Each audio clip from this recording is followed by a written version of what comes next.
بسم اللہ الرحمن الرحیم۔ السلام علیکم فورتھ کلاس۔ آج ہمارا اردو کا لیکچر ہے۔ آج کے لیکچر میں ہم نظم، ہمارا وطن کے مشقی سوالات، تشریح اور مرکزی خیال کریں گے۔ پچھلے لیکچر میں ہم نے پڑھائی اور کتاب کا کام کر لیا تھا۔ اب ہم آج کا لیکچر شروع کریں گے۔ آپ نے پورا لیکچر دھیان سے سننا ہے اور اس میں کروایا گیا تمام کام آپ نے اپنی اردو کی کاپی میں نیٹ اینڈ کلین کرنا ہے اور اس کو یاد بھی کرنا ہے۔ سب سے پہلے ہم الفاظ معنی کریں گے۔ جاں فضا، جس سے دل خوش ہو، جنت کا ٹکڑا یعنی جنت کی طرح خوبصورت، سہانا پیارا، الفت چاہت، خوشنما خوبصورت، نظارہ منظر۔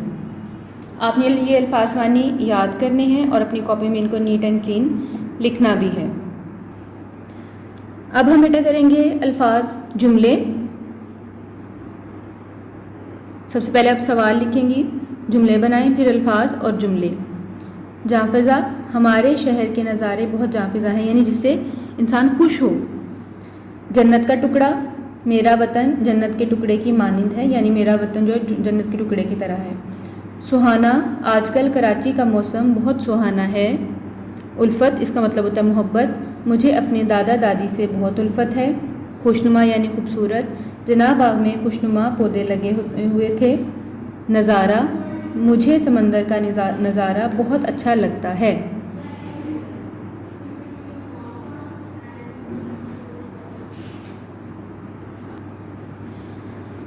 الفاظ جملوں کے بعد ہم تشریح کریں گے۔ سب سے پہلے ہم بند نمبر 1 لکھیں گے جس طرح یہاں لکھا ہوا ہے، نہ کیوں ہمیں جہاں سے پیارا وطن ہے، جنت کا ٹکڑا ہمارا وطن، سہانا سہانا سارا وطن، ہمارا وطن پیارا پیارا وطن۔ نہ کیوں ہو، یہاں تھوڑی سی کریکشن کر لیجیے گا۔ اس کے بعد آپ نے نظم کا نام لکھنا ہے، ہمارا وطن، شاعر کا نام ہے اختر شیرانی۔ اس کے بعد آپ یہاں اس طرح لکھیں گی تشریح۔ اس بند میں شاعر ہمارے وطن کی تعریف کرتے ہوئے کہتے ہیں کہ ہمیں اپنا وطن جان سے پیارا ہے، اللہ تعالیٰ نے اسے اس قدر خوبصورت بنایا ہے کہ ہمارا وطن جنت کا ٹکڑا معلوم ہوتا ہے۔ ہمارے وطن کے باغ، کھیت اور کھلیان، غرض کے اس کا چپا چپا قدرت کا حسین یعنی خوبصورت شاہکار ہے۔ ہمارا وطن بہت پیارا ہے۔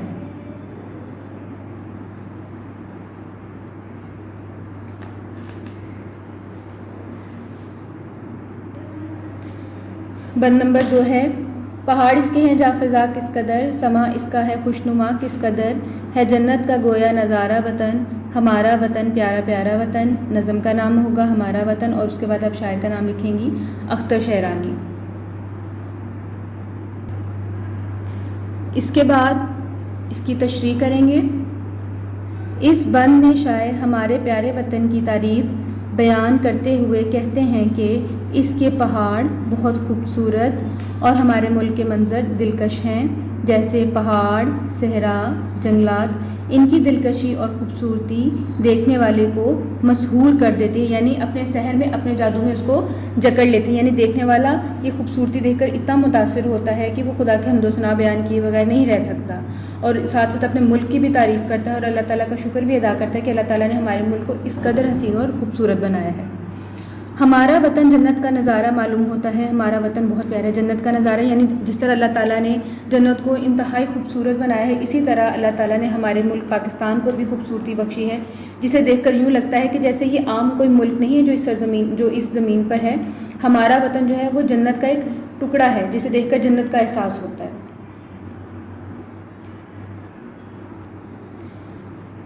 اب ہم نے جو تشریح کرنی تھی وہ بند نمبر 1 اور 2 کی کرنی تھی، وہ ہم نے کر لی ہے۔ اس کے بعد اب ہم اپنے مشقی سوالات شروع کریں گے۔ مشقی سوالات میں سوال نمبر 1 ہے، شاعر نے پہلے شعر میں اپنے وطن کو کس طرح بتایا؟ اس سوال کا جواب ہوگا، شاعر نے پہلے شعر میں اپنے وطن کو جان سے بھی زیادہ عزیز کہا ہے۔ ہمارا وطن اس قدر خوبصورت ہے کہ جنت کا ٹکڑا معلوم ہوتا ہے، ہمارا وطن بہت پیارا ہے۔ اگلا سوال ہے ہمارا، نظم میں ہمارے وطن پاکستان کے پہاڑ، جنگل اور باغوں کی دلکشی کے بارے میں کیا کہا گیا ہے؟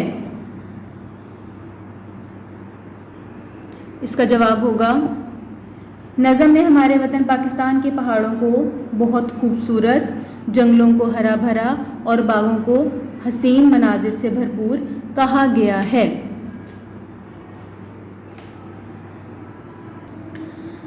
اس کے بعد ہم نثر کریں گے۔ نثر میں آپ نے جو نظم کے اشعار آپ کے پاس ہوتے ہیں، چاہے وہ بند کی شکل میں یا ایک شعر کی شکل میں، آپ نے اس کو آسان اردو میں یعنی ایک عام عبارت میں اس شعر کو لکھ دینا ہوتا ہے، ٹھیک ہے؟ اب آپ کے پاس آپ کی کتاب پر پیج نمبر 32 پر بند نمبر 4 موجود ہے۔ یہاں پر بھی لکھا ہوا ہے، کسی سے نہیں اتنی الفت ہمیں ہے جتنی وطن سے محبت ہمیں، ہمیں جان و دل سے ہے پیارا وطن، ہمارا وطن پیارا وطن۔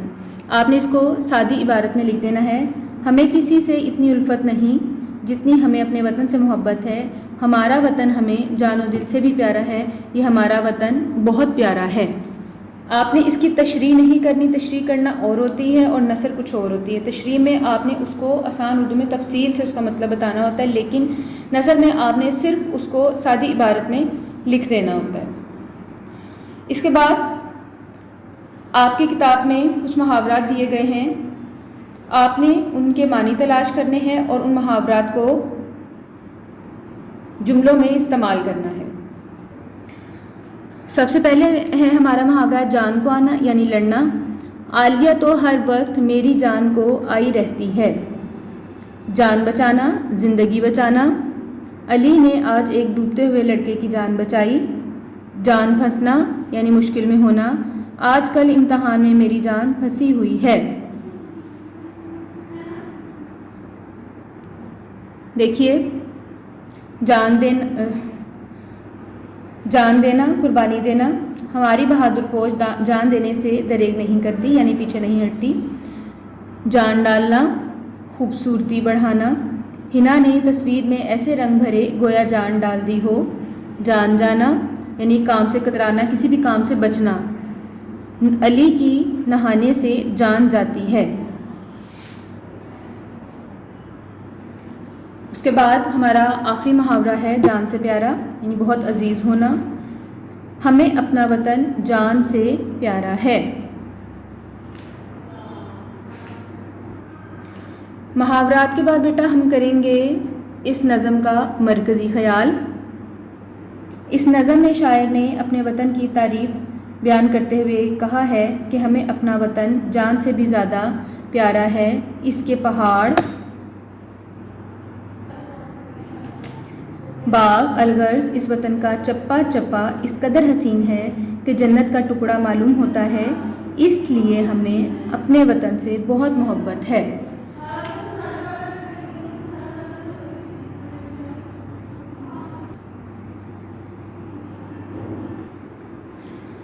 فورتھ کلاس ہمارا لیکچر یہاں پر ختم ہوتا ہے۔ آپ نے اس لیکچر کو دھیان سے سننا ہے، ٹھیک ہے؟ اشعار کی تشریح کو دھیان سے سنیں، کاپی میں نوٹ کریں، کوسچن آنسرز کو، محاورات کو، اور اچھے طریقے سے اس کو یاد بھی کیجیے گا۔ شکریہ۔